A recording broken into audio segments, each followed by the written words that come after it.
Complex 7. Roger, Godspeed, Apollo 7.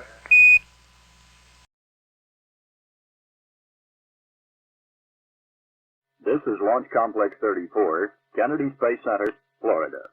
From this spot in a few days, the National Aeronautics and Space Administration will launch Apollo 7, the first of its manned Apollo missions. Apollo 7 is scheduled for up to 163 revolutions, better than 10 days in space. The three men who will fly Apollo 7 are Navy Captain Walter M. Schirra, Jr., Commander; Air Force Major Donn Eisele, Command Module Pilot; and civilian Walter Cunningham, Lunar Module Pilot. Explaining the primary objectives of the upcoming mission is Flight Director for Apollo 7, Glenn Lunt. The primary purpose of the Apollo 7 flight is to check out and qualify the spacecraft systems in Earth orbit. These are the systems in the Command Service Module vehicle. The ones of primary interest are the life support system, the propulsion systems, and the control systems. In order to accomplish this, we have scheduled what we call an open-ended mission. What this means is that we will fly as long as we can within the consumables lifetime on board. The limitation is the oxygen available for the crew. During the course of this flight, we have a number of tests scheduled on the systems. Most of the tests are scheduled such that they can be accomplished early in the flight as we fly as long as possible, up to a maximum of approximately 10 days. The Apollo 7 spacecraft is the most complex manned spacecraft ever put into space by the United States. The sophistication that has gone into the construction of the craft includes extensive redesign and changes made during the last year and a half. For example, the former two-piece crew hatch was replaced with this one-piece hatch that can be opened quickly from either inside or outside by a pad safety crew, and non-flammable materials have replaced flammable items throughout the cabin section. The flight crew has spent almost 1,200 hours training for this first three-manned mission, and the men have virtually lived with their spacecraft during its construction and testing. Training such as water egress, planetarium reviews, classroom study, altitude simulations, and 160 hours of flight simulations have fully prepared the men for Apollo 7. Simulations the past few months have not been limited only to the flight crews. Flight controllers in the Mission Control Center in Houston have logged over 525 hours of practice sessions to prepare them for the 10-day flight. After the first 6 revolutions, the crew may remove their pressure suits, since normally they would not be needed again until prior to re-entry. Each member of the flight crew will maintain a 16-hour work schedule, followed by an 8-hour sleep period. At least one crew member will be awake at all times. 5 experiments, 3 of which are medical, are part of the upcoming mission. The medical experiments are concerned with bone demineralization, blood studies, and lower body negative pressure. They will, however, involve only pre-flight and post-flight comparisons. The other 2 experiments are synoptic terrain photography and synoptic weather photography. A lightweight television camera weighing only 4.5 pounds will be evaluated during this flight to help eliminate any problems that could impair transmissions from future flights, particularly the lunar landing. The camera will be mounted in various locations for interior photography, but the crewman can hand-hold the camera for out-the-window shots. The television signal will be received by the Corpus Christi, Texas station and the Merritt Island Launch Area station in Florida. The video will then be relayed to the Mission Control Center in Houston.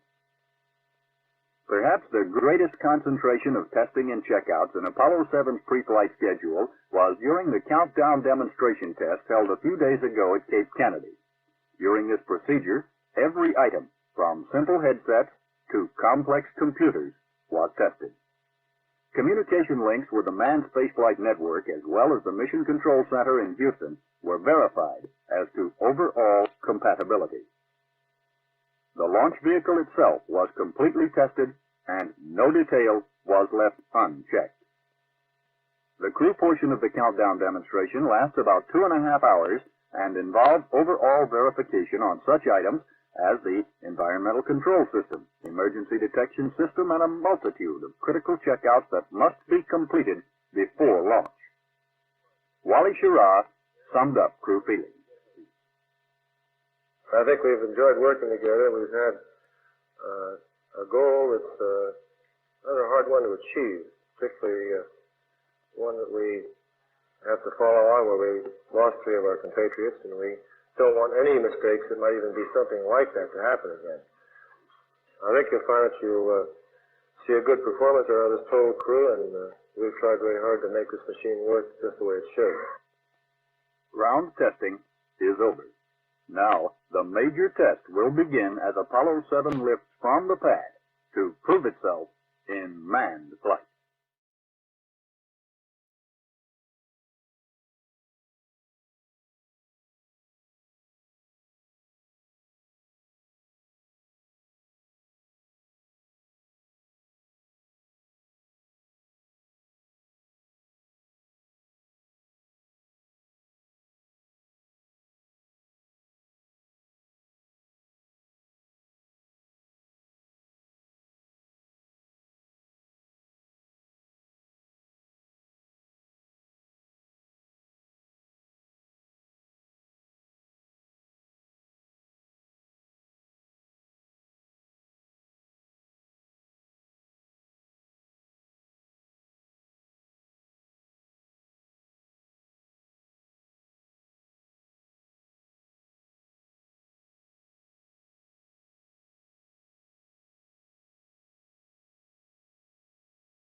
Launch control, our countdown T-minus 2 hours, 49 minutes, 27 seconds, and counting. The prime crew for the Apollo 7 mission, astronauts Schirra, Donn Eisele, and Walter Cunningham, just about a minute or so ago, boarded the transfer van after departing their crew quarters at the Kennedy Space Center. They'll now have a 7-mile trip to the launch pad. The transfer van will come in through the pad, around the perimeter, and park right at the base of the elevator at the umbilical tower.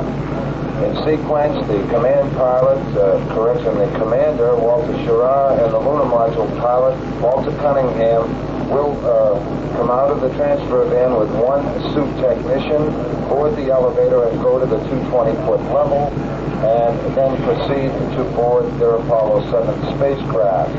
The command module pilot, astronaut Donn Eisele, the man who sits in the middle seat, is the last one to board. He will stand by for some 10 or 15 minutes in the transfer van until he is called to also come aboard. As a safety factor, since the vehicle is completely loaded with propellants at this time, as is the spacecraft, we have a limit of 8 people on the Apollo access arm and in the white room at that 220-foot level. This is for safety purposes. If it was necessary to escape that area, either using the escape wire, the slide wire, or to use the high-speed elevator, we feel that numbers more than 8 would make the situation more serious. With 8 people, we feel it is the best situation as far as safety is concerned. So the astronauts should be on their way to the pad here shortly. They were awakened at 6 o'clock this morning and have followed the crew countdown since that time. Their countdown has been going very well, just as has the overall count here at Launch Complex 34. We're still keeping a close eye on weather conditions, particularly those surface winds, to ensure that everything will be okay as far as the launch attempt. Still planned for 11 a.m. Eastern Daylight Time this morning. The wind conditions at times have been close to our red line limits as far as abort conditions are concerned. That is, if an abort were required on the pad using the launch escape tower, we want to be assured under those conditions that the spacecraft would land in the water rather than impacting on land. The wind conditions are a key factor in this, depending on the direction of the wind and, of course, the speed of the wind at the time. So we'll continue to look at wind profiles and get recurring reports through the remainder of the countdown on this particular aspect.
In this, the first manned flight of the Apollo program, Apollo 7 will lift off Cape Kennedy's Pad 34 atop a Saturn IB, largest launch vehicle ever used for an American manned spaceflight.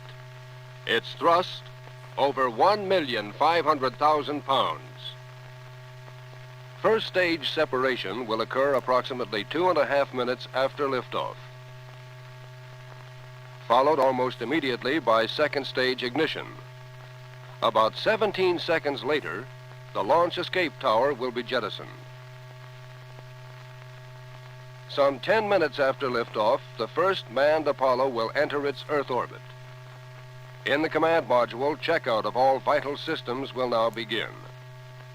Spacecraft Commander Wally Schirra will be in the left couch position. To his right, Donn Eisele. To his right, Walt Cunningham. The Apollo 7 flight plan calls for the accomplishment of more than 45 important tests to be performed by the crew during the course of the mission. 34 of these tests are called principal, which means they are not mandatory for this flight, but must be performed before the first lunar mission. One of these will begin near the end of the second orbit, as the Apollo 7 mission moves to its 4th hour. In daylight over Hawaii, the spacecraft commander will separate the spacecraft from the Saturn's second stage. The spacecraft will move slowly out and ahead. At a distance of about 100 feet, a transposition maneuver will be made, turning the spacecraft around so that it faces the booster, allowing the astronauts to photograph the adapter panels on the last stage of the launch vehicle. The spacecraft commander will again fire the small thrusters and begin to move toward the last stage. If this were a lunar mission, the command module would now be facing a large compartment containing the lunar module. Docking and latching operations would make the two modules a single spacecraft, destined to separate again after going into moon orbit. The lunar module carrying 2 of the crew's 3 astronauts down to the moon's surface. This time, the docking will only be simulated, but the capability for performing this operation will have been proven. The astronauts will sleep in 2 shifts, Donn Eisele first, then Wally Schirra and Walt Cunningham simultaneously. Each sleep period will last 8 hours, and the first will begin about 7.5 hours after liftoff. Although this is a long-duration flight, the astronauts will not shave. They will eat together and will perform all scheduled major tests during the 8-hour periods that all of them are awake. One of the most interesting of these tests is planned to take place during the second day.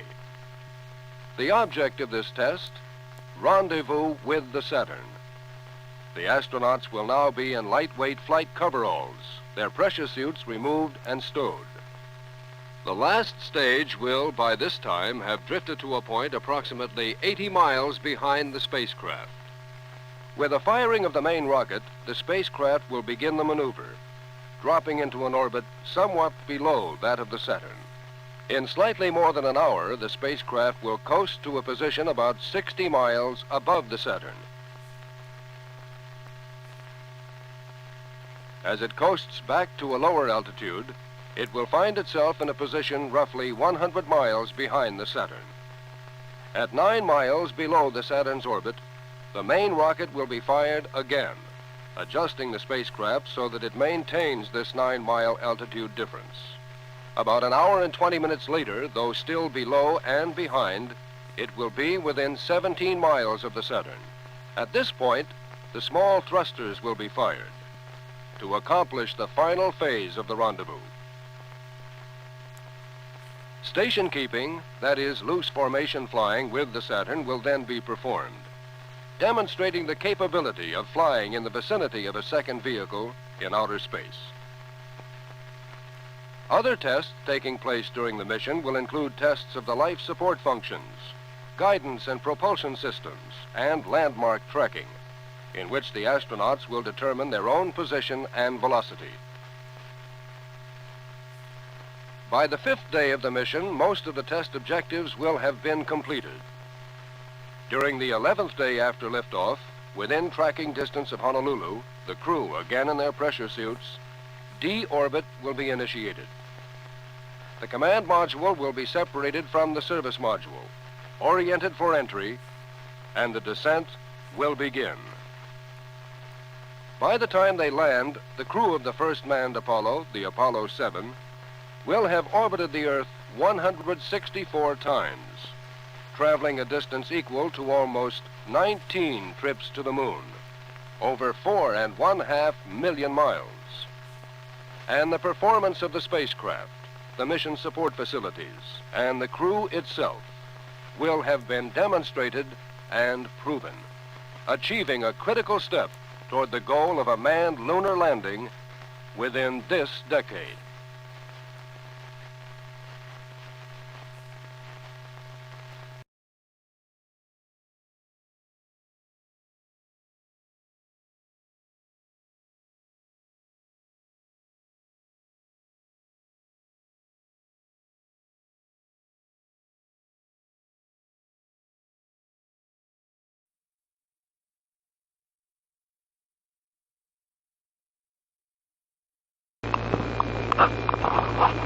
Apollo Saturn launch control at T-minus 2 hours, 39 minutes and counting. Countdown proceeding satisfactorily at this time. On their way to the launch pad at this time are the 3 members of the prime crew for the Apollo 7 mission. Astronauts Schirra, Donn Eisele, and Walter Cunningham boarded their transfer van back to the Main Spacecraft Operations Building, Kennedy Space Center, some 5 or 10 minutes ago, and are now proceeding to the launch pad, making that 7-mile trip to the pad. We expect them some 5 or 10 minutes from this time. The transfer van will come directly into Launch Complex 34 and park right at the base of the umbilical tower at the launch pad itself. The astronauts will then come out. First, Schirra and Cunningham, followed some 15 or 20 minutes later by the command module pilot Donn Eisele. The crewmen will board the high-speed elevator and come to the 220-foot level, cross the Apollo access arm to the White Room, which is attached to the Apollo 7 spacecraft. The backup command module pilot, astronaut John Young, still aboard the spacecraft at this time, with several technical aides located in the White Room, performing final checks in preparation for the arrival of the prime crew. As far as the launch vehicle is concerned, checkout is still continuing. The propellants are relatively stable aboard the launch vehicle, and all appears to be going well with all of the space vehicle hardware at this time. Weather conditions are generally satisfactory, but we are still taking a close look at the surface wind conditions in the Cape Kennedy area in line with some of the mission rules we have concerning wind conditions. The forecast has remained the same since we're still some 2.5 hours from launch of surface winds from the east-northeast, 11 to 16 knots, with gusts a few knots higher. This is close to our red line values concerned with the launch operation, and we'll be keeping a close eye on the wind conditions throughout the remainder of the count. However, at this point, we are still proceeding. Weather around on the ground track throughout the rest of the world is generally satisfactory for the launch, and we'll have a more comprehensive weather report a little later in the countdown. All still going well at this time at T-minus 2 hours, 36 minutes, 25 seconds, and counting. This is launch control. And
aboard the spacecraft.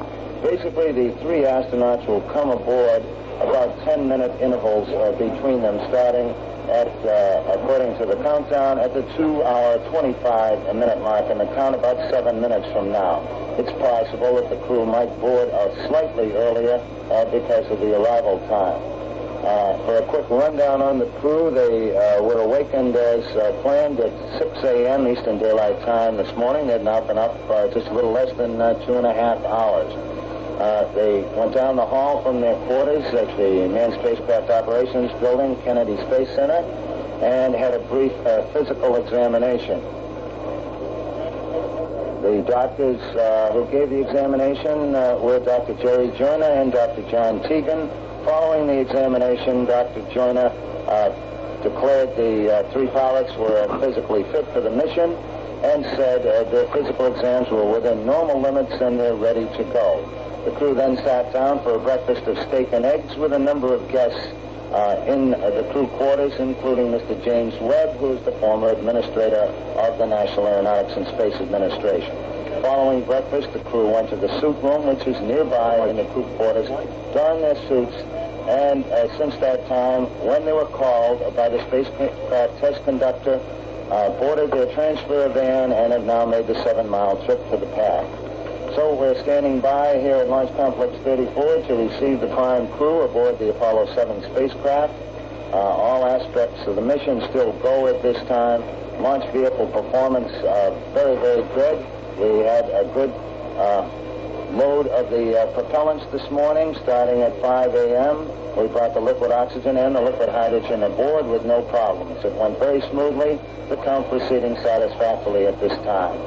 The one matter we're still keeping a close eye on is the status of the surface winds in the Cape Kennedy area, which could have an effect on a possible launch attempt, since we have certain red lines or marginal conditions as far as surface winds are concerned for certain parameters of the flight.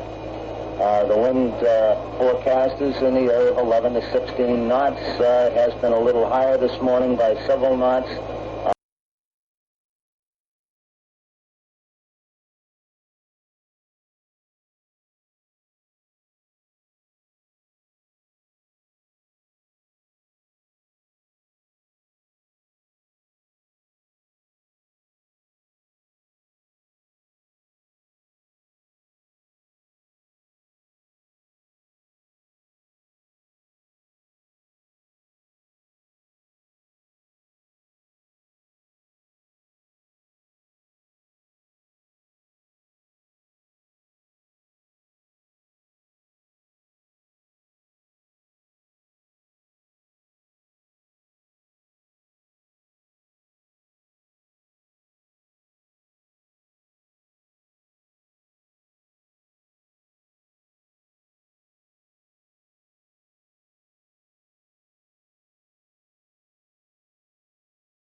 First, I'd like to state we are very impressed with this mock-up.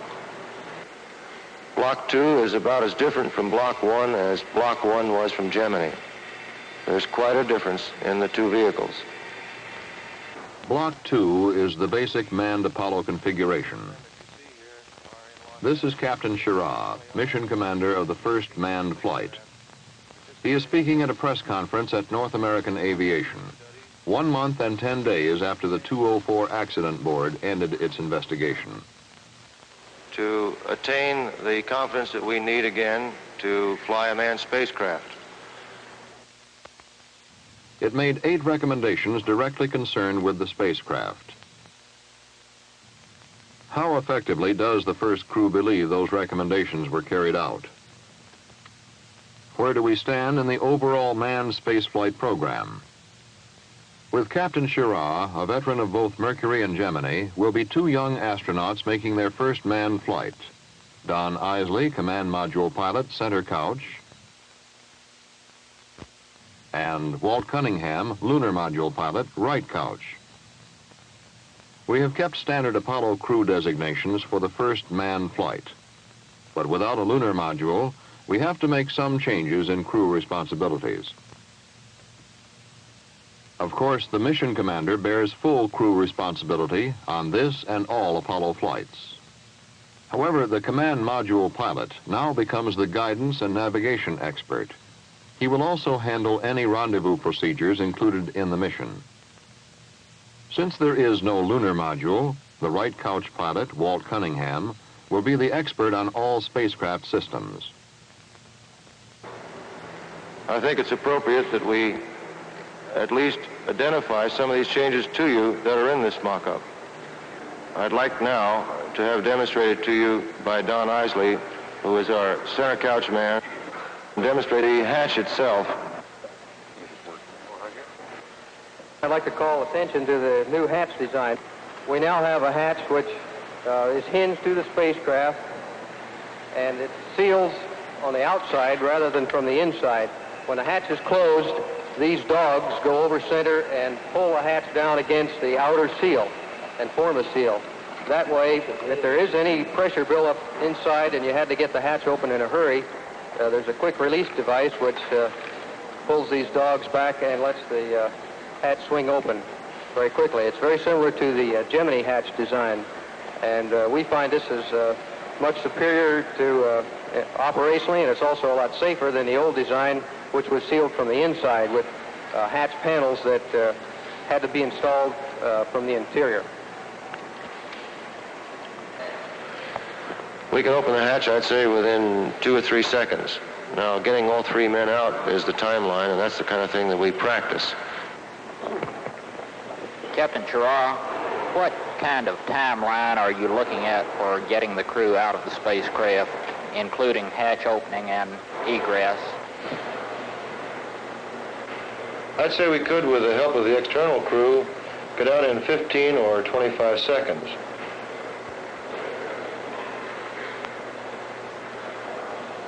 I would rather not be pinned down on the time until we train and practice emergency egress. In addition to the hatch design, major changes have been made in the spacecraft interior. The wiring, electronic boxes, and plumbing runs are covered by protective panels. Storage space is used more economically, and all flammable materials such as paper checklists, meteorite garments, even tissue containers are now stowed in hard metal containers. Tom Stafford, mission commander of the backup crew, a crew familiar to us from Gemini. Stafford made his first flight with Captain Schirra and later was command pilot of Gemini 9A with Gene Cernan, now his lunar module pilot. John Young, command module pilot, is another space veteran. He made his first flight on the first manned Gemini and was also command pilot of Gemini 10. In all, the 2 Apollo crews represent more than 275 hours of manned space flight. To now let Walt Cunningham have the same privilege I did. All the wire runs that used to be exposed are now enclosed under metal covers. They will protect the wiring from damage and isolate the whole wiring system from the wear and tear of people getting in and out of the spacecraft. These covers also form a good fire break. These flat boxes are stowage containers. They are all hardcover, rigid metal boxes. Anything that is flammable, or really anything that is flammable for which we do not find a good substitute material, will be enclosed in these protective cases. The fire, as we can best determine, was caused by a wiring malfunction. This was a trigger which ignited the combustible materials in the spacecraft, and they burned very rapidly. Those materials have been almost completely removed. We have a very large list of substitute materials that are being developed daily to replace them. Some obviously flammable materials remain. They include, of course, the three crewmen themselves, and they eat food that is combustible. As a result, the food and the crew will be packaged more carefully. The suit we will be wearing will not be flammable. So if we remove all the triggers that we can possibly remove, and if we remove all the combustibles that we possibly can, and encase the combustibles that we must have in non-flammable material, there should be no cause for anything to burn, even in a pure oxygen environment. We have retained the 100% oxygen environment as a basic life support system for Apollo. The spacecraft will be purged to a 5 psi level in orbit. However, we have added the capability of employing a two-gas system on the launch pad if it should seem feasible at a later time. The spacecraft has gone through some changes in systems as well. One of the changes in the systems is to accommodate the spacecraft to be launched with air or nitrogen and then purged in orbit to have a pure oxygen environment. Now in orbit, this would be approximately a 5 psi oxygen environment, not 16 to 19 psi as we see on the launch pad. And there is a tremendous difference in the flammability characteristics of materials at this lower pressure. Question here. Can you relate the complexity and the preparations for this mission to the complexity and preparations for Gemini and Mercury? Training for the first flight is about 2.5 times as complex as it was for some of the latter phases of the Gemini missions. Training-wise, I think the crew will be in good shape. For example, I think we're going to be a lot better for this first Apollo flight than Gus and I were, getting ready for Gemini 3, the first manned Gemini, because there will be more simulators available. The Flight Crew Support Division, MSC, has 3 Apollo simulators at the Kennedy Space Center and 7 at the Manned Spacecraft Center. Where Gemini required 1 basic mission simulator, Apollo needs 2 separate pieces of hardware to simulate a complete mission, the Lunar Module Simulator and the Command Module Simulator. This follows from the 2 spacecraft phases of the mission. The Command Module Simulator realistically duplicates flight hardware.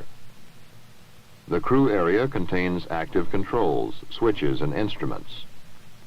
It also presents visual displays through the spacecraft window of the lunar module, Earth scenes, lunar scenes, star fields, and so forth. Looking at the simulator from the outside, the displays bulk very large, and sometimes the astronauts call them the boxcars. A digital computer complex programs the simulation. An instructor directs crew training at a console, which duplicates the instruments and displays of the Command Module Simulator. The instructor can insert given mission phases from his station and repeat that phase immediately for review training should he or the crew feel this would be desirable. The Lunar Module Simulator, which fills in mission phases unavailable in the Command Module Simulator, follows a like pattern. There is the simulator itself and displays such as star scenes and lunar surface scenes. It is also furnished with an instructor's console, computer, and equipment racks. To the left of the simulator is a three-dimensional mosaic of the moon surface. Through closed-circuit television, it presents typical lunar landing displays marked by craters, mounds, and boulders. The mosaic gives the astronaut a realistic feel for his final landing approach. Lunar module motion is simulated by moving the map up and down for vertical motion. A camera on a dolly track provides lateral movement. Lights around the camera lens simulate lunar lighting conditions. With these two simulators, a crew can practice the basic flight elements of the Apollo mission from launch complex to landing on the moon and return to Earth. For more detailed training of critical phases, the astronaut turns to specialized simulators. Let us look at some of them. Wherever possible, these have been modified from existing Gemini hardware. The Dynamic Crew Procedure Simulator, which stresses launch and launch abort training, was converted from Gemini. It provides a physical environment such as motion, sound, and the onset of gravity so that the crew can evaluate launch vehicle performance. 6, 5, 4, 3, 2, ignition. Liftoff.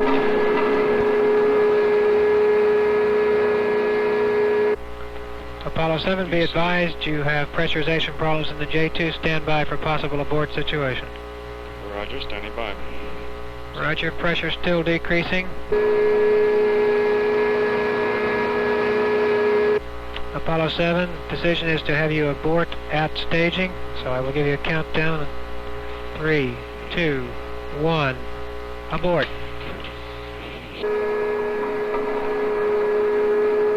With such training, Captain Schirra was able to react immediately to the shutdown of Gemini 6 on the launch pad.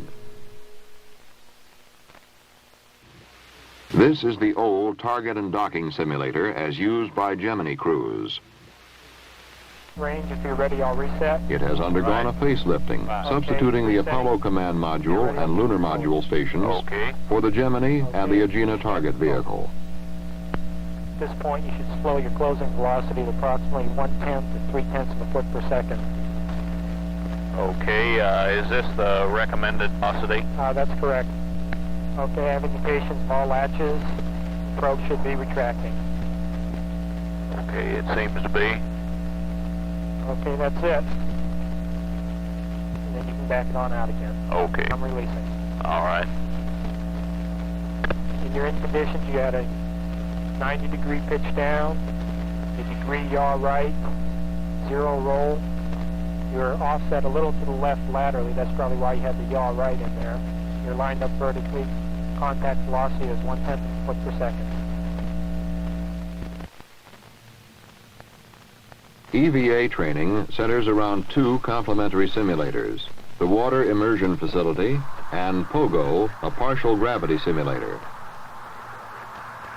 The value of underwater training as realistic simulation of weightlessness for study of space tasks was borne out by Buzz Aldrin during Gemini 12 EVA.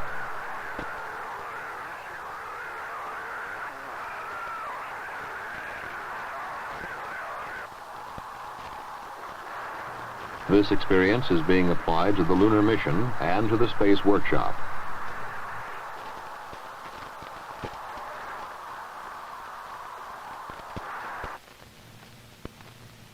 But the astronaut on the moon will work under 1/6 Earth gravity, setting up scientific experiments and gathering geologic samples.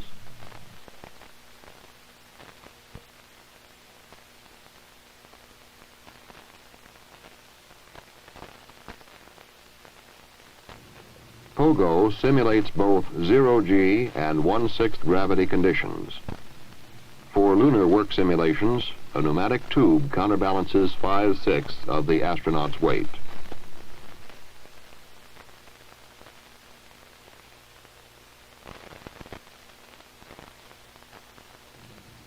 Gemini crews had the use of two mission simulators, one at Kennedy Space Center, one at MSC. These have been combined into a single Apollo Procedures Development Simulator. It has two crew stations, one command module, one lunar module. In them, the astronaut can practice specific flight elements of the mission, such as thrust maneuvers, star sighting, and so forth. However, the sheer number and complexity of Apollo simulators and related equipment has strained existing facilities. Ground was broken in February on a new flight crew support building to be completed in 12 months. It will house the Procedures Development Simulator with a new computer complex to increase the training. But this is looking a little to the future. For the present, all simulators needed to support the first manned Apollo mission are man-rated and operational. The slow details, the hundreds of hours of simulator training, have begun. Progress in Apollo support was exhibited by the Real-Time Computer Complex, RTCC.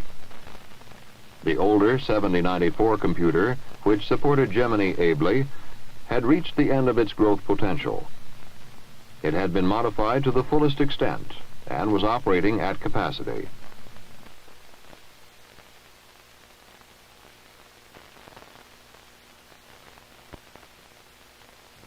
The RTCC has replaced all 7094s with 5 IBM 360s Model 75J computers.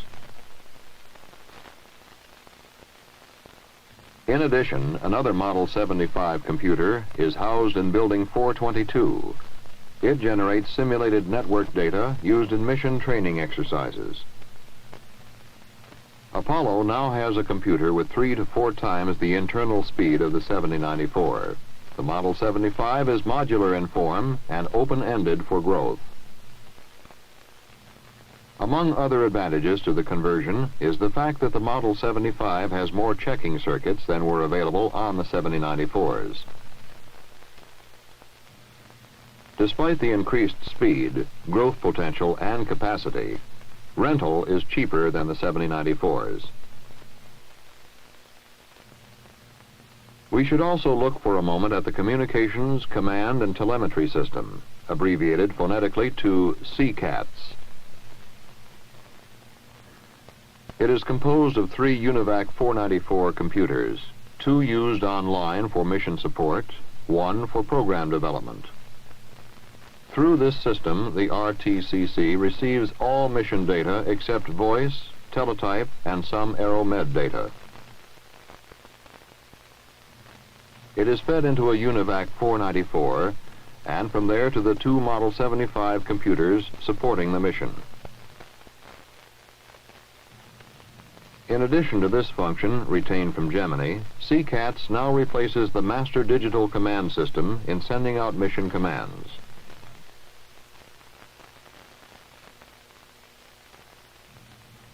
Let us say that the flight director at Mission Control Center wishes to send a command to the spacecraft onboard computer. The information goes from his console to CCATS, which encodes the message. It is sent to Goddard Space Flight Center, which transmits the information to a remote site in contact with the spacecraft. For this example, let us say Hawaii. And from there, it is sent by radio signal to the onboard computer. With the older system, we could only command 1 site at a time, which meant commanding only 1 spacecraft, manned or unmanned. With CCATS, we can command 4 sites simultaneously. Beneath the smooth tile floors and corridors of Building 30 stretches a network of more than 195 million feet of wiring, enough to go around the Earth 1.5 times. Wiring for computers that can perform an addition in 0.8 of a billionth of a second. Computers which can receive telemetry or trajectory information from Goddard, check it, and display it on a flight director's console in 1 second. When we set up scientific experiments during the lunar mission, we will have the information displayed in mission control 4 or 5 seconds after it is sent. In this one room is the greatest computer capacity in the free world.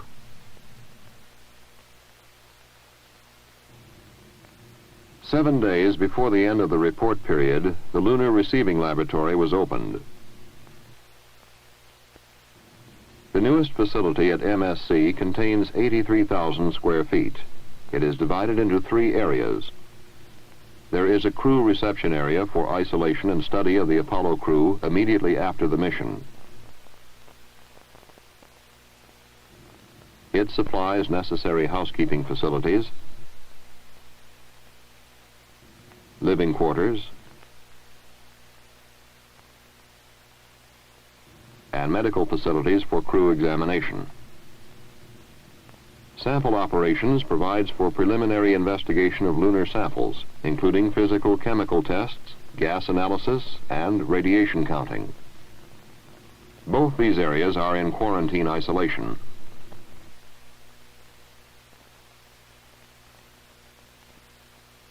The third area, support and administration, is outside of isolation. It supplies conference rooms, office space, and support activities such as biological support laboratories. Quarantine actually begins far from this laboratory. It begins when the crew leaves the moon surface with 40 to 50 pounds of lunar samples vacuum sealed in a special container. It continues unbroken by means of a mobile quarantine laboratory, which the crew and samples will enter on shipboard direct from their returning spacecraft.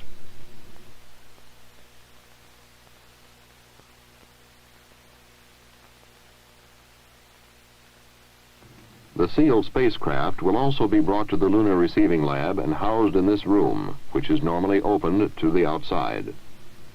If the spacecraft must be entered for any reason, the outside doors will be sealed and the room will become part of the crew reception area.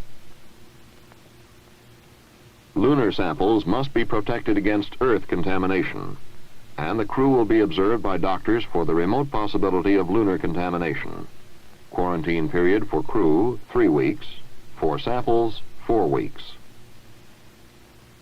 Quarantine continues at the Lunar Receiving Lab by means of primary and backup systems of containment.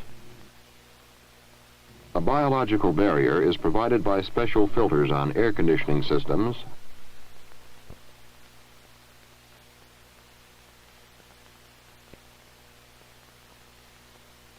and by airlocks irradiated with ultraviolet light, by special sealing of floors and walls, and by sample cabinets, and by other means. 50 feet below the ground is a radiation laboratory, part of the sample operations area. As soon as possible, a radiation count will be made of the samples to assure us that very short-lived isotopes are identified and not lost. The laboratory is put underground to shield out cosmic radiation. Extreme care is taken to obtain a true count of activity of the samples. For example, radon, a radioactive gas, is present in the atmosphere in minute quantities. It will be filtered out by the air conditioning system. Walls of the counting room are 8 feet thick, 5 feet cement, 3 feet Dunnite. Dunnite is a natural mineral rock which is an effective radiation barrier. Using it, we avoid the cost and weight penalties of lead shielding. The biological support laboratories in the support and administration complex are raising plants and animals to be used in tests of different media for possible lunar viruses. Cultures will be prepared in the support laboratories, sterilized, and sent within the quarantine barrier of sample operations for testing. In studying these cultures, the electron microscope gives us the possibility of direct visualization of virus material.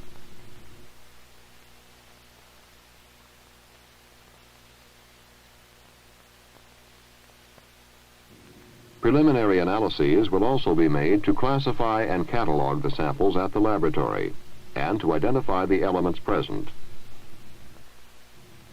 As soon as possible, the samples will be distributed to scientists for study in their own laboratories. Distinguished scientists will concentrate in their specialty areas. Studies will continue for years. Participating will be scientists from countries all over the free world. They will share with us an experience unique in man's history, first-hand study of the composition of the moon. We have reviewed the most active 6 months in the history of the Manned Spacecraft Center. It required total effort to recover from the late days of January and move forward with the Apollo mission. For the first manned flight, the spacecraft has incorporated the recommendations of the 204 board. The first crew is in training and has the simulators to do the job. Mission Control is ready to support upcoming Apollo missions with new computers and new capabilities. We are looking ahead and preparing for the day when the crew will return from space and bring to the Lunar Receiving Laboratory part of the moon.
Saturn Launch Vehicle Film Report number 37 covers progress of the Saturn IB and Saturn V programs during the period July, August, and September 1968.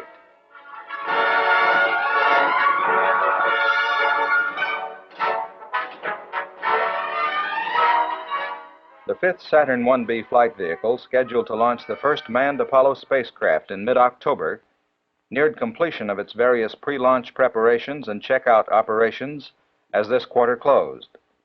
At Launch Complex 34 of the Kennedy Space Center, mating of the launch vehicle, designated SA-205, and its Apollo 7 spacecraft had been completed on August 30th. Launch vehicle flight software was also delivered from the Marshall Space Flight Center to KSC during August. In early September, the pre-flight review was concluded, with no significant vehicle problems revealed. Then came the week-long countdown demonstration test, simulating the actual countdown for the 205 launch up to the moment of ignition. The flight readiness test was performed in late September. The flight readiness review, the final major pre-launch event, was then successfully completed, confirming the vehicle's readiness for flight. The Apollo 7 flight will carry astronauts Walter Schirra, Donn Eisele, and Walter Cunningham into a 120 by 150 nautical mile Earth orbit in a test of the spacecraft systems lasting up to 10 days. Saturn IB launch vehicles have performed flawlessly in 4 previous unmanned missions.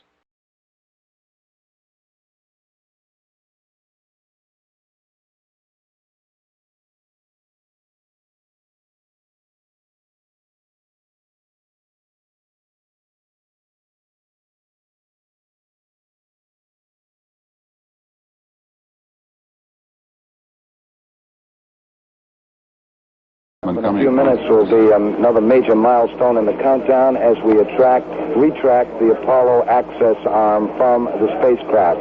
Up to this time, the access arm has been attached, even though the spacecraft hatch has been closed.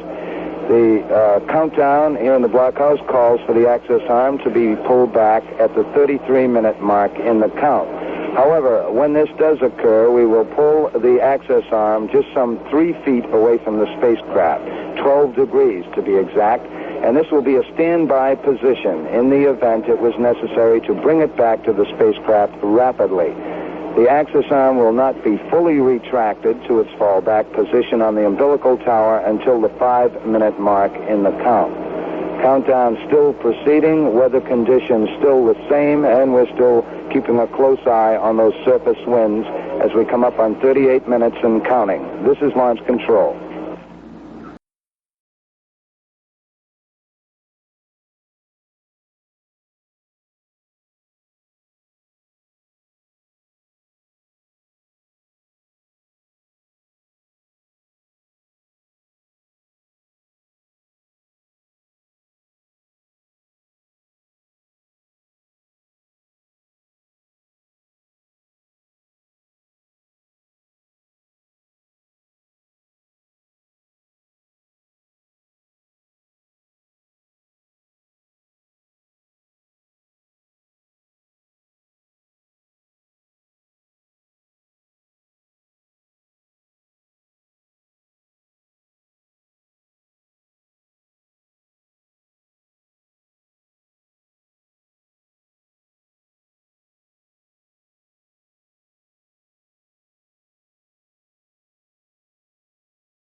This is launch control, T-minus 30 minutes. However, we are counting. T-minus 30 minutes and counting. We have discussed the problem. It appears the difficulty with the elevator now is okay, and the countdown is continuing. In the meantime, we have completed a power transfer with the Saturn IB launch vehicle. That is going from an external power source to the flight batteries aboard the vehicle and then returning to the external power. We will not go on internal power finally until the 28-second mark in the count. The elevator appears to be okay at this time, and the countdown is continuing. We are standing by at T-minus 29 minutes, 20 seconds, and counting. This is launch control.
Schirra has gone through a series of checks with the reaction control system on the Apollo 7 spacecraft.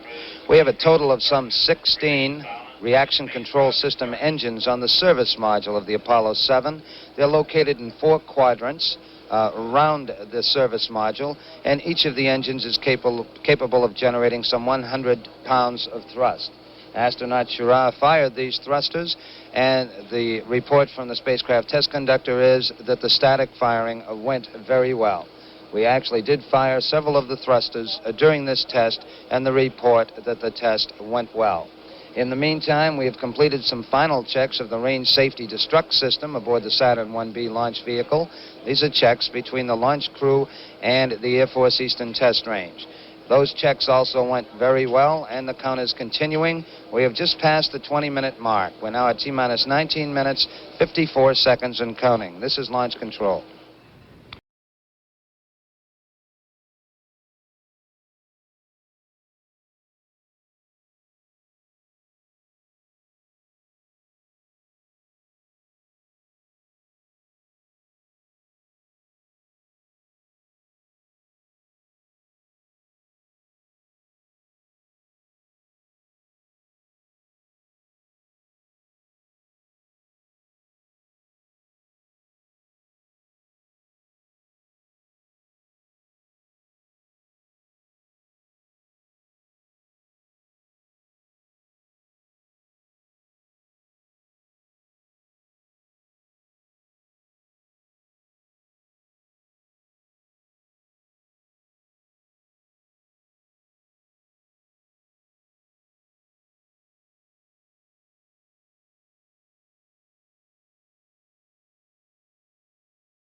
This is Apollo Saturn launch control at T-minus 16 minutes and counting. T-minus 16. We are go for launch at this time. A latest check of weather conditions, and particularly surface winds in the area, indicate the winds are go at this time at the 16-minute mark in the count. To repeat, the winds are go for launch. Coming up shortly, the Apollo 7 spacecraft will go on full internal power. This will come at the 15-minute mark. This means that we will go on the full power of the 3 fuel cells aboard the Apollo 7. Up to this time, the fuel cells have been sharing the load with an external power source. When we go internal, we remove the external power source from the spacecraft. This will be coming up shortly. In the meantime, we're going through final calibrations of the overall telemetry systems concerned with the Saturn IB launch vehicle. We're now coming up in a matter of seconds on the 15-minute mark in the count. Mark. T-minus 15 minutes and counting. T-minus 15. This is launch control.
It's 11 minutes, 6 seconds and counting.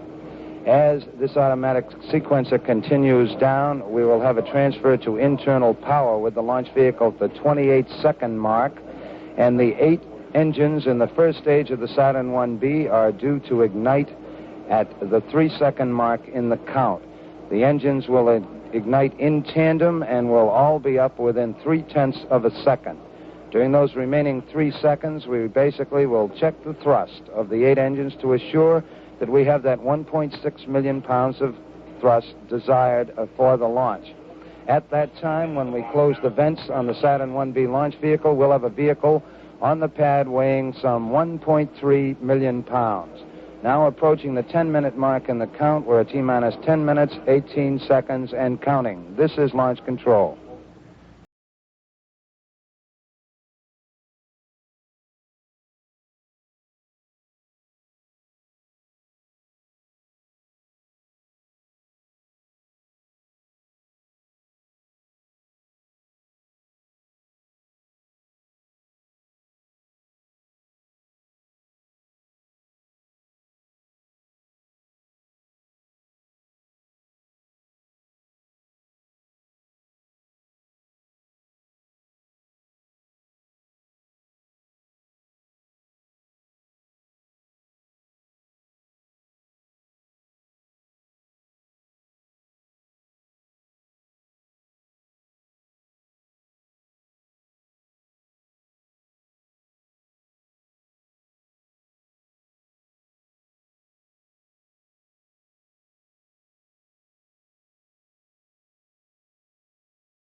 Hours, 25 seconds and counting, and we are still go for the Apollo 7 launch at this time. Spacecraft test conductor Skip Chauvin going through a final status check with his spacecraft crew here at the Kennedy Space Center. In the blockhouse, the crew still monitoring the performance of the Saturn IB launch vehicle, and all is go for the mission at this time. He's completing up the status report as we complete the 8-minute mark. T-minus 8 minutes and counting. T-minus 8. And we are go for launch at this time. This is launch control.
In holding, the test supervisor advises he expects this to be a very brief hold. The reason is concerned with the chill down of the engine on the second stage of the Saturn IB launch vehicle. From the 20-minute mark down, we introduced gaseous helium into the engine chamber of the second stage to condition it for those propellants that will come into the engine chamber during flight. Of course, the liquid oxygen is at minus 297 and the liquid hydrogen at 423 degrees below zero. The request for the hold came to give an additional several minutes for the chill down.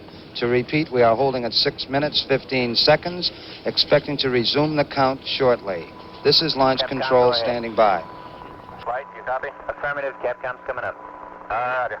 Apollo 7, Houston, Capcom. Voice check. How are you reading? Good morning, Jack. I'm there. You're 5 by, Wally. Number 2, Capcom, give you a check. How do you read, Wally? Hey, Thomas, I'll drop in and see you about 11 days. Roger, everything looks good here. All Delta P lights out and looks great. Okay. See you around, Tom. Roger.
Holding at 6 minutes and 15 seconds. The launch vehicle test conductor has advised we expect to resume the count about 35 seconds from this time. To repeat, the reason for the hold concerned with additional time for the chill down of the second stage engine on the Saturn IB launch vehicle. We are standing by to resume the count. Yes, We have here's just another resumed the countdown. Now T-minus 6 minutes, 8 seconds and counting. We resume the count at 56 minutes past the hour. Now coming up on the 6 minute mark, T-minus 6 minutes and counting. T-minus 6, we are proceeding. All reports are that we are go for a launch at this time. So the launch should come... at this point in the countdown, now at the, we'll be coming up on the 5 minute mark. We'll be ready to retract that Apollo access arm to its full retract position. It has been on a standby position some 3 feet from the command module up to this time. We have now armed the ignition system of the Saturn IB launch vehicle. This means that it can now receive the signals to ignite those engines at the proper time in the countdown, which will come at the 3 second mark. We'll be coming up on some final status reports at this time. T-minus 5 minutes, 15 seconds and counting. The mission director, Bill Snyder, has given a go for the launch.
This is Apollo Launch Control. Now T-minus 4 minutes, 7 seconds and counting.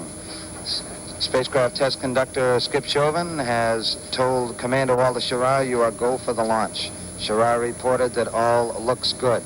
We have now armed the destruct system of the 2 stages of the Saturn IB launch vehicle, and we'll be coming up about a minute from this time on the automatic sequencer. From that time down, we will be completely automatic in the launch vehicle. We're now at 3 minutes, 40 seconds and counting. This is launch control. Roger. Verb. 7. 5. And do not enter. There's 6 hands on that one.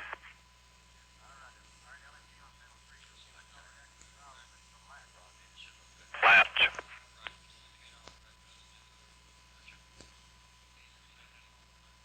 You read latch.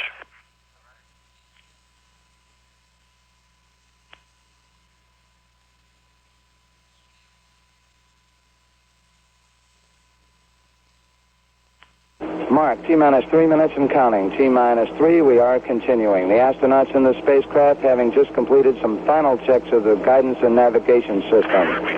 We're now 2 minutes, 50 seconds, coming up shortly on the automatic sequencer.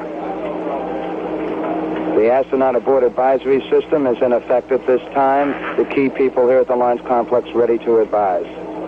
Now, T-minus 2 minutes, 35 seconds and counting. It appears that the automatic sequencer is in at this time. T-minus 2 minutes and 30 seconds. At this point, the various tanks in the 2 stages of the Saturn IB vehicle are starting to pressurize. We pressurize these tanks with helium. They're pressurized, of course, to force the various propellants into the engine chambers for the proper ignition. The S-1B first stage fuel tank is pressurized, and the second stage liquid oxygen tank pressurizing at this time. Now coming up on the 2 minute mark, T-minus 2 minutes and counting, T-minus 2. Not as much reports now on the communication circuits as everybody stands by monitoring the various consoles and watching the various parameters to ensure everything is okay. T-minus 1 hour, 1 minute, 43 seconds and counting. We are still proceeding. Astronauts standing by in the spacecraft as we come up on the 90-second mark in our countdown. Mark, T-minus 90 seconds and counting. T-minus 90. We have conditioned the liquid oxygen in the first stage of the Saturn launch vehicle. All tanks in the 2 stages now pressurizing. Most of the work over these final several minutes concerned with the launch vehicle directed by the test conductor, Don Carlson. 1 minute, 10 seconds and counting. We still are go at this time. Coming up on 1 minute. Mark, T-minus 60 seconds and counting. We are go for Apollo 7 at this time.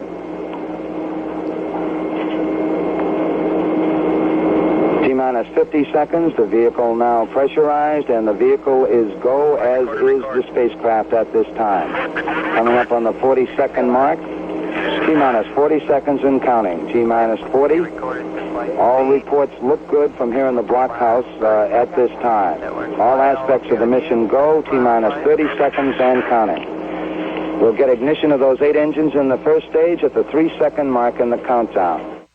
T-minus 21 seconds and counting. We have completed our power transfer. The Saturn IB launch vehicle, which now weighs 1.3 million pounds, is ready to go. Coming up on the 10-second mark.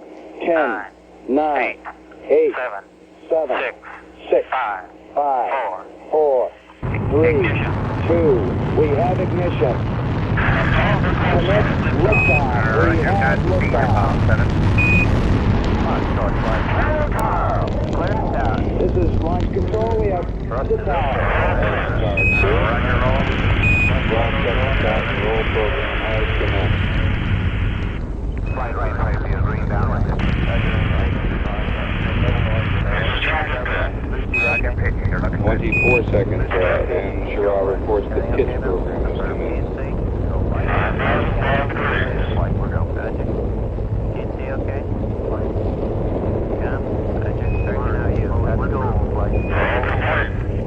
Roger. 40 seconds, the roll program is complete.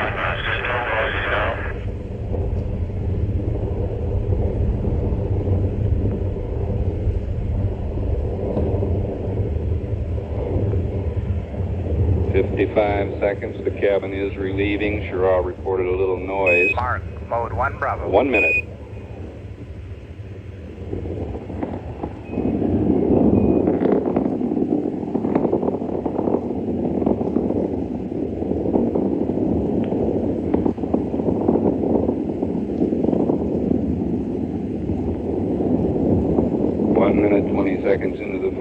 systems go on the ground and in the air.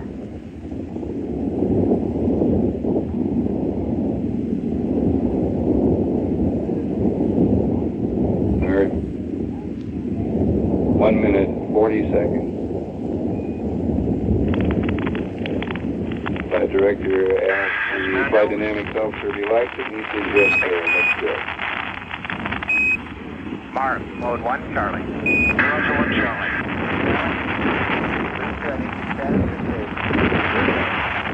Fido, how about you? Coming up on 2 minutes, Mark 2 minutes.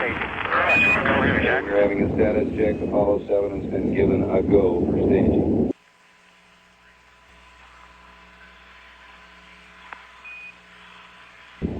Two minutes, 15 seconds.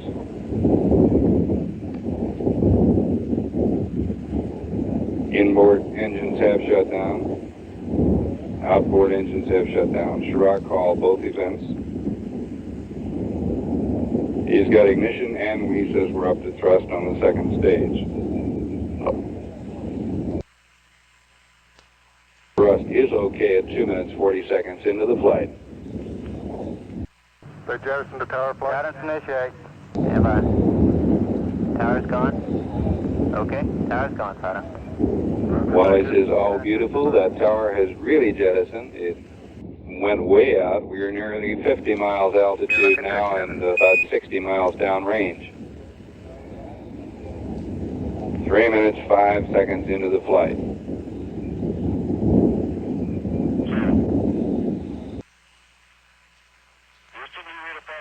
Roger, 5-5, Wally, you're looking good. Schirra is just tagged up with the Capcom here in Houston. A very clean voice communication today. We didn't get that, but we thought 3 minutes, 25 seconds into the flight.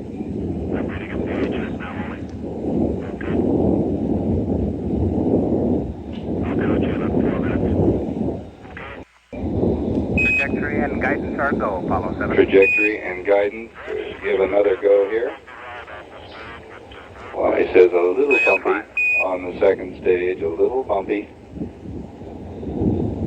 But we can't hear any complaints. 70 miles altitude and about 120 miles downrange. Right, it's looking real fine here, Wally. Good GET clock flight. Thank you. 4 minutes, 10 seconds into the flight. Let's go flight gimbal's on. Gimbal's on, Roger. Gimbal's good. Schirra says the gimbal check looks very good.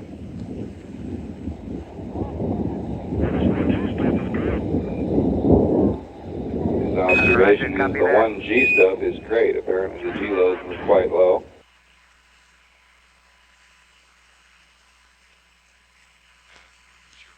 Schirra's heart rate, because that's the only physical parameter we have coming through, and it at launch and through the early stages ran about 90 to 92 beats.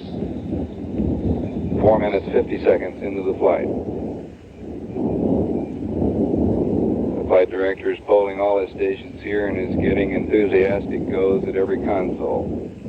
5 minutes into the flight. Roger, you're looking real good. You're right on. And we've heard from Donn Eisele. He reported the spacecraft guidance go. 90 miles altitude now.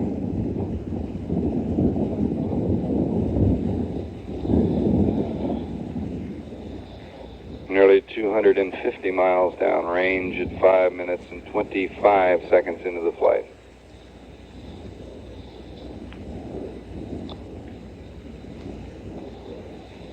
The guidance tracks are exactly overlays here in the control center. That is the plan versus the actual.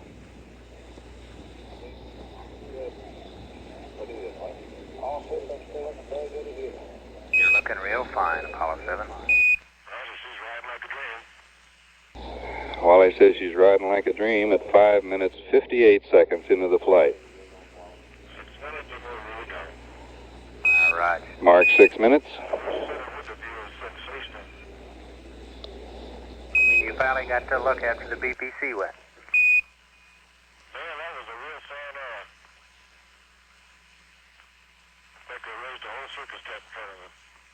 Right.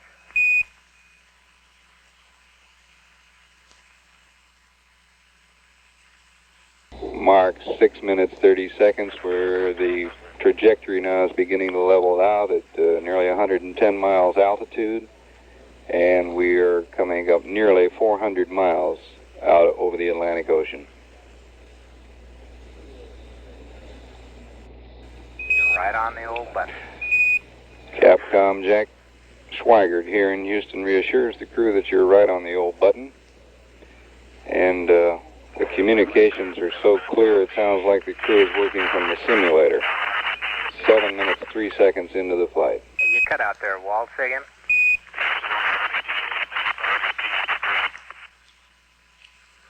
We just had our first report from Walt Cunningham in the right seat, reporting on the antennas. His communication was not quite as clean as that from Eisele and Schirra, but quite readable. 7 minutes 30 seconds into the flight. You're coming in very garbled. You're also garbled, Don. I can make it out. You're right on the button, right on the mark. 7 minutes 45 seconds into the flight.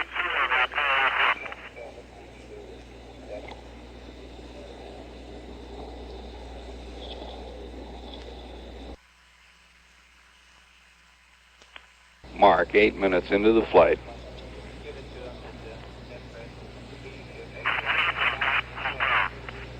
Okay, copy. And the crew reports the guidance. Donn Eisele reported the guidance is go at 8 minutes. We're 8 minutes 15 seconds.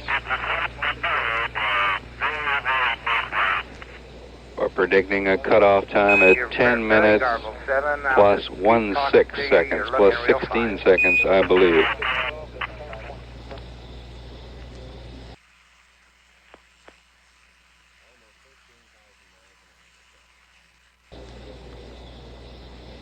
Eight minutes 40 seconds, and now the trajectory has flattened out at about 125 nautical miles, and we're 800 miles downrange.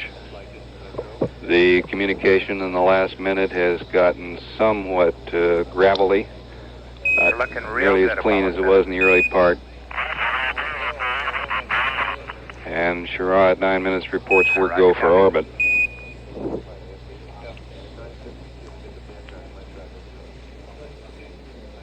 Control center here is considering shifting the comm loop to the Vanguard ship, which is parked out south of Bermuda, mid-Atlantic. You're looking real good. Emphasize the communications are still quite good. They were just extraordinary through the first 6 minutes of the flight. At 9 minutes 30 seconds into the flight, all systems are in excellent shape. CMC are go.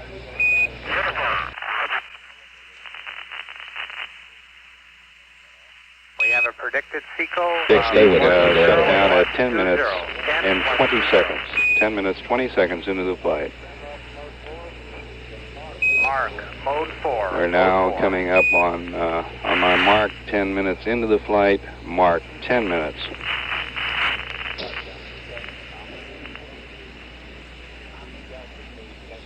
Omni Delta, Apollo 7. 10 minutes, 10 seconds.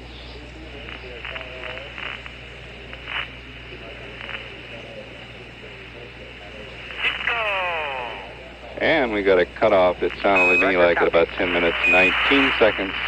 Schirra confirmed it.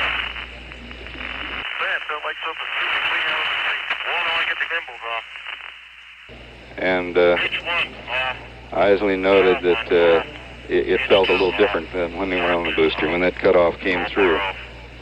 They will remain attached to the S4B, that second stage.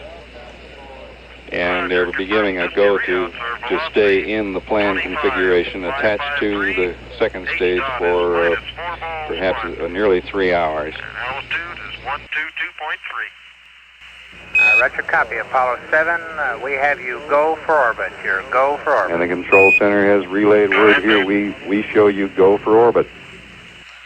First 6 revolutions around the Earth, it'll be a revolution by revolution consideration. But these cutoff parameters were just as nearly perfect as they can be from the looks of our plot boards.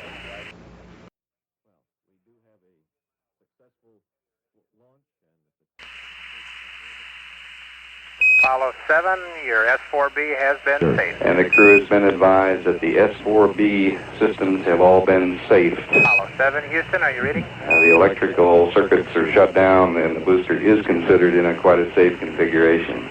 There's some residual liquid hydrogen and liquid oxygen remaining aboard that will be vented as we move through this first revolution. Apogee 146.4, perigee 122.3, Alpha Disky. Apollo 7, Houston, we copy your perigee and apogee. How are you reading, Houston?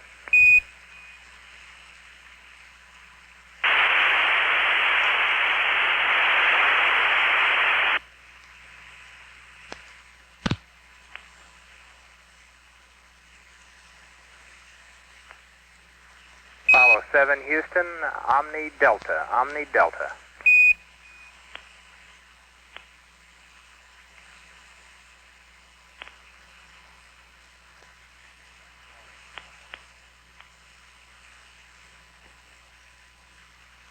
Apollo 7, Houston, how are you reading?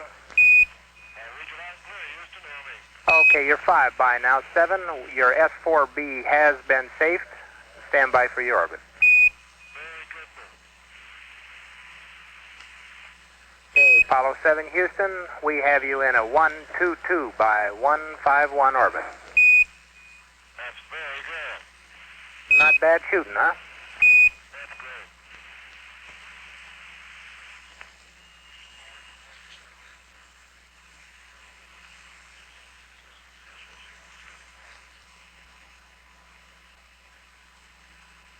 Apollo 7, Houston.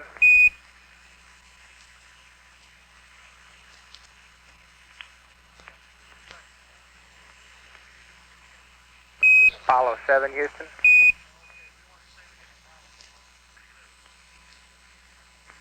Apollo 7, Houston.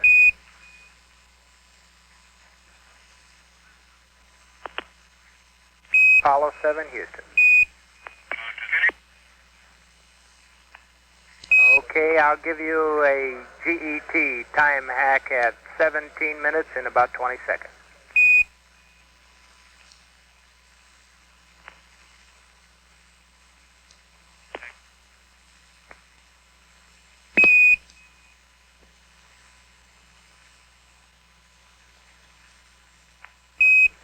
Okay. 5, 4, 3, 2, 1, mark. 17 minutes GET.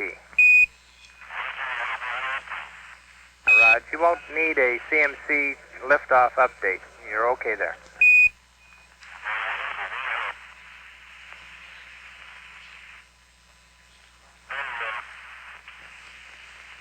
Apollo 7, say again.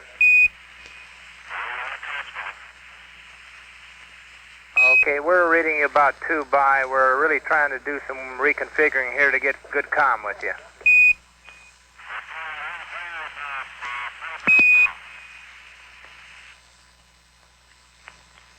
I can't make it out, Wally. Stand by.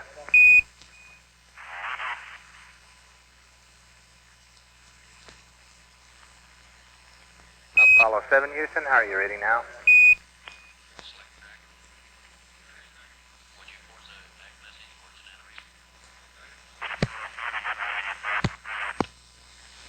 Okay, you're loud, but very garbled, Wally.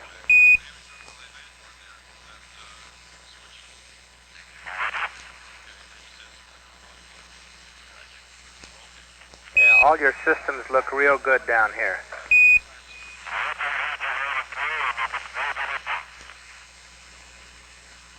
I couldn't make it out.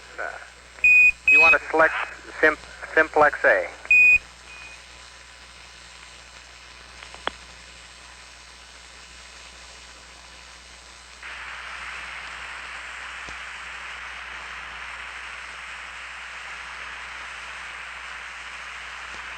Let's land out there.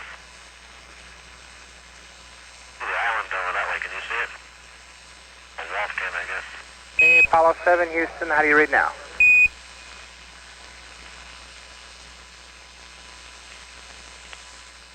Houston, Apollo 7, how you read on simplex A? You're real fine now, real fine, Wally. And we got you coming through on intercom. That's clever. Okay. Now, we're broadcasting to you. Oh, okay. I was just wondering. I couldn't see what you were describing there. We're looking at the Canary Islands. Oh, you're making me jealous. Roger, we've completed the insertion checklist with the exception of the 4 circuit breakers on panel 277 and 278. Roger, we copy. Yes, post-insertion yet. It's loud and clear over here, Jack. Good weather report. Roger. You're 5 by also.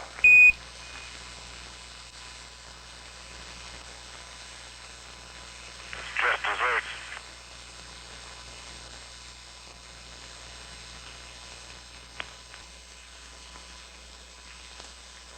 Apollo 7 Houston, you have about 2 minutes to LOS and your Saturn tanks look perfectly nominal. Very good. They feel good. Roger, Roy.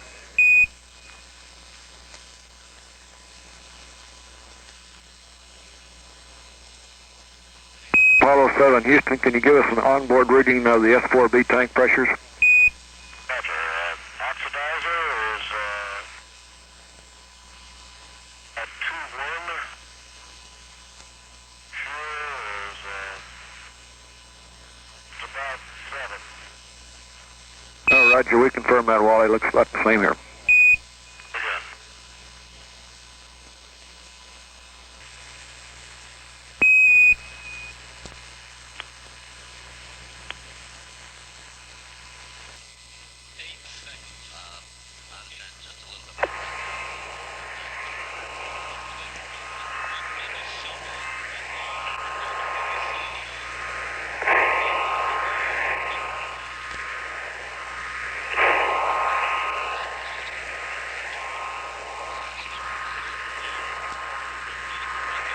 Hello, Apollo 7, this is Houston through Tanana Reed. How do you read?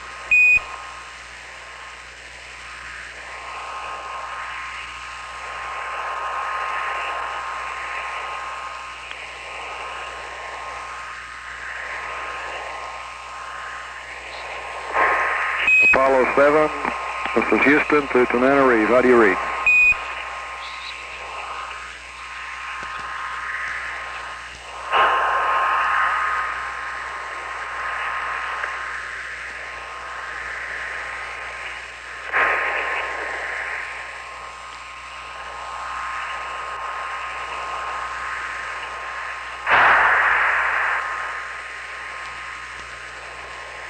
Apollo 7, this is Houston through Tanana Reed. How do you read?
7, this is Houston. Voice check through to Nana Reed. How do you read?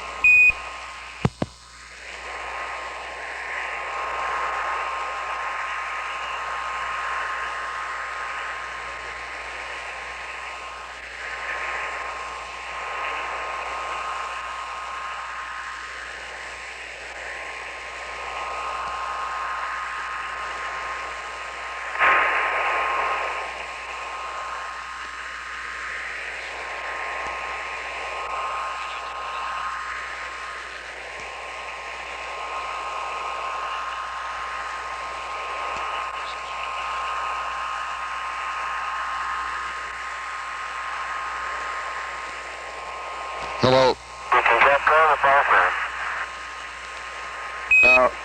Apollo 7, Houston, how do you read?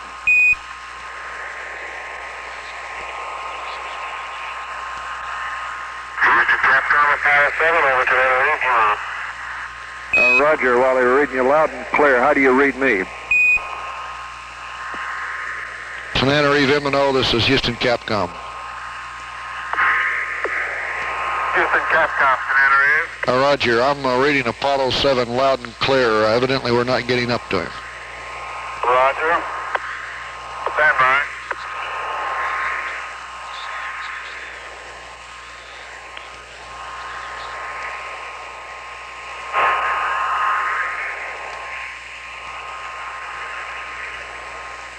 Hello, Apollo 7, Houston, through to Nana Reed. How do you read?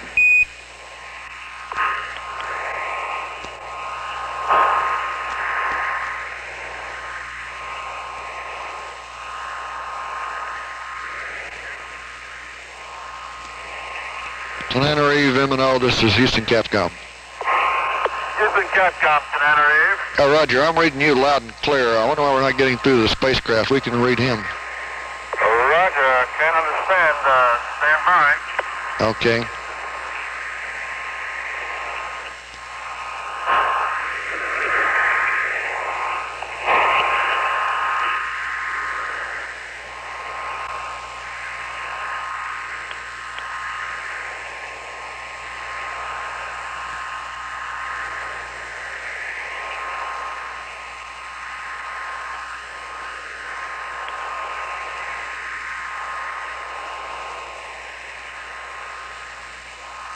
Hello, Nana Reed, M&O, this is Houston Capcom. Are you in Simplex A? That's affirmative. Roger, I understand. Simplex A. We'll try him again. Apollo 7, Houston, through to Nana Reed. How do you read?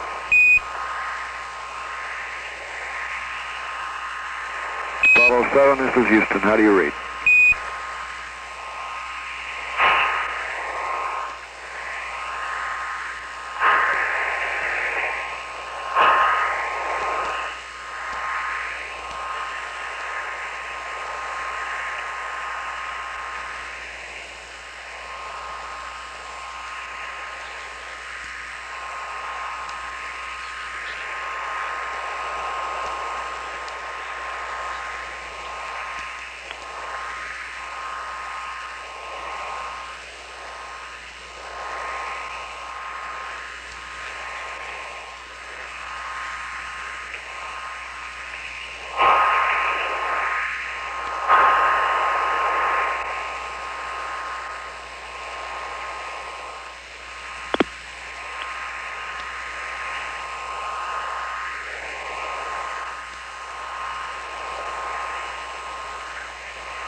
Capcom, Apollo 7 over Cunningham. Roger, Apollo 7. This is Houston reading you loud and clear. Roger, read you same or having a ball? Roger, we read you loud and clear over Tananarive, Wally, but evidently you could not read us. Same time. Okay, we have a new time for your LOX dump. The LOX dump. Okay, go ahead, Tom. Roger, your S4B dump will occur at 1 plus 34 plus 27. Estimated delta V of 32 feet per second. You get that well? Roger, 1 plus 34 plus 27, 32 feet per second. Roger. You read? Roger, we got it. Okay, and we've completed the post-insertion checklist down to where the CMP has to go. Couch standing by for your go-no-go. Roger. Let's give you a little status report on what we got here. Go. The windows appear to be almost crystal clear, which is good news for all of us. And we have very good visibility out of all 5 windows, and that center hatch window is a dream for monitoring boost. Roger.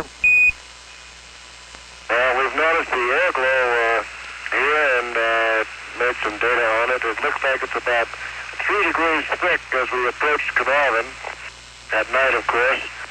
We measured that with the COAS. We can see up here, we use the star Rigel. It's right at 12 o'clock. It gets my old buddy Orion's at 12 o'clock this trip. You've seen him before. And Rigel came into view 3 degrees before the top of the air glow. That was the surface of the Earth. Okay. Let's see if Donn and Walt have anything to pass on. Okay, stand by. We may want to get you a nav load right now for the go-no-go. Stand by. Okay. Apollo 7, Houston. Go ahead. Raj, you have a go, and guidance would like to send you an update. Roger, stand by. Roger, we're in block. We'll go to accept on your call. All right, go to accept. We're in accept. Understand we're go for 2-1. Affirmative. Roger, and Jack, I'm observing your rewind and tape dump. We'd like to get a good reading on go, no go on the DSC as soon as you can. Okay. Okay, lock dump is 1 plus 34 plus 27, 32 feet per second. Raj, we copy.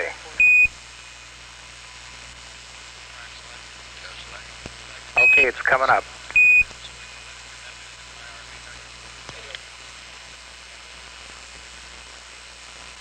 Okay, Apollo 7, Houston, the load is in, has been verified. The computer is yours.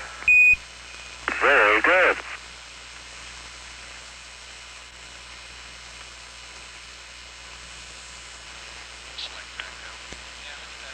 Apollo 7, Houston, 1 minute LOS Carnarvon. We pick you up Honeysuckle S-band almost immediately.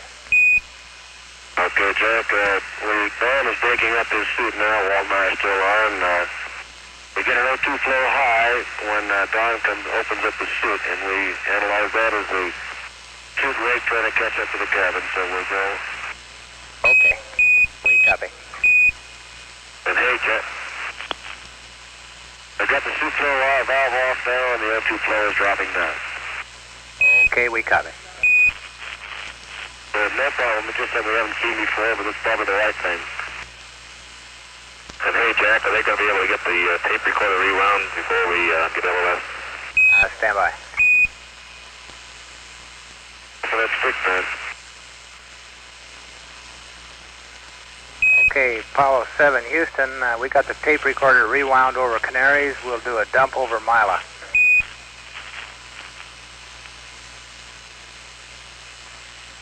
Roger.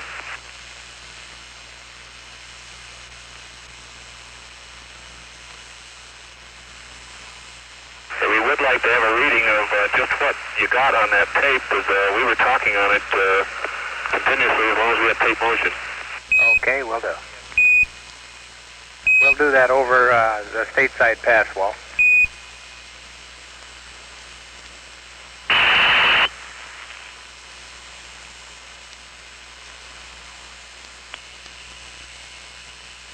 Apollo 7, Houston.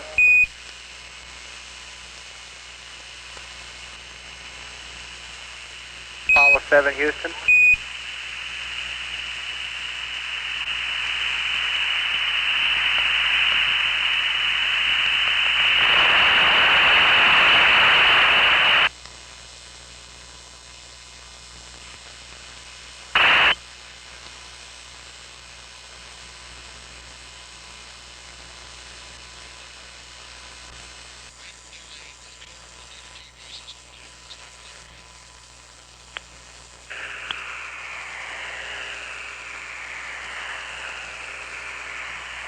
Huntsville, EOS.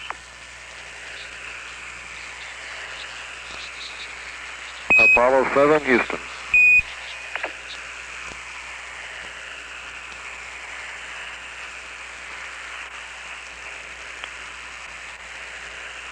Apollo 7, this is Houston to the Huntsville. How do you read?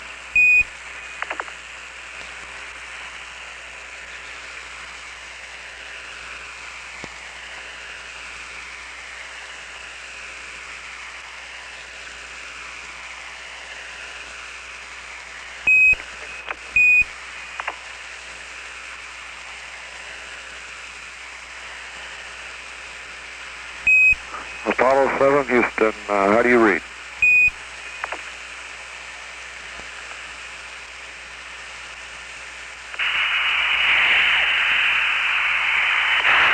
Hello, Apollo 7, Houston, how do you read?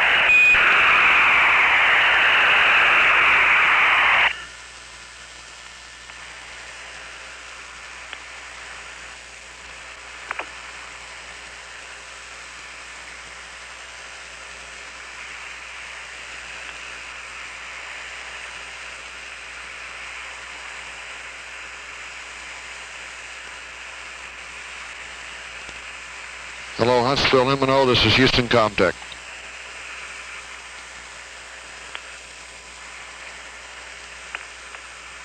Huntsville, M&O, this is Houston Capcom.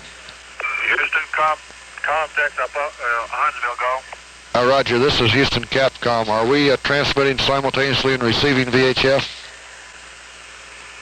Say again. Roger, are we transmitting simultaneously and receiving VHF? Affirmative. Roger, are you in contact? Have you heard Apollo 7?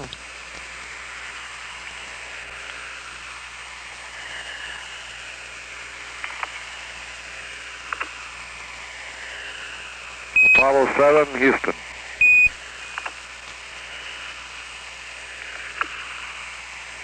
Houston, Comtech, Huntsville.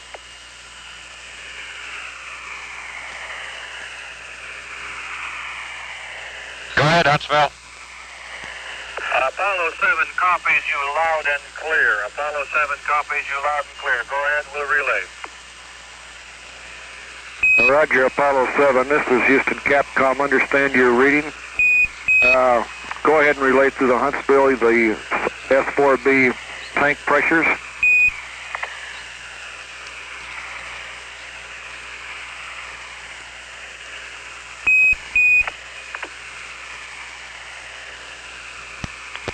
And again, just to remind you, call program 47 prior to the lock stump.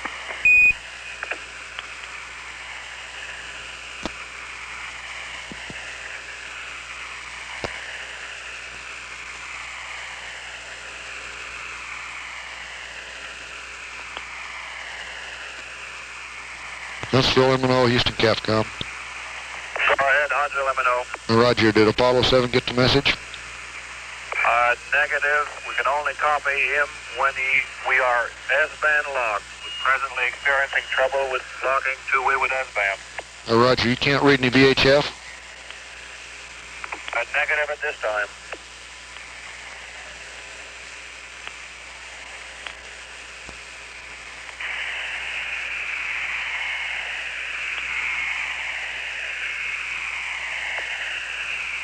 Houston, Apollo 7, you read?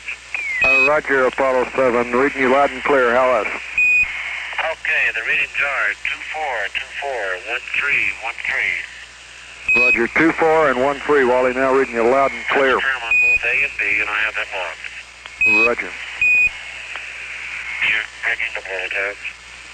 Roger, did you get me transmitting in the blind over the Huntsville, Wally? I don't believe so. What was that, Tom? Just to read the tank pressures and to call program 47 prior to lock stop. Roger, we have that data. I have tank pressures on 1 plus 15, 1 plus 50 if you're ready to copy. Roger, we got it. 2, 3, 8, and 8. That's 1 plus 06.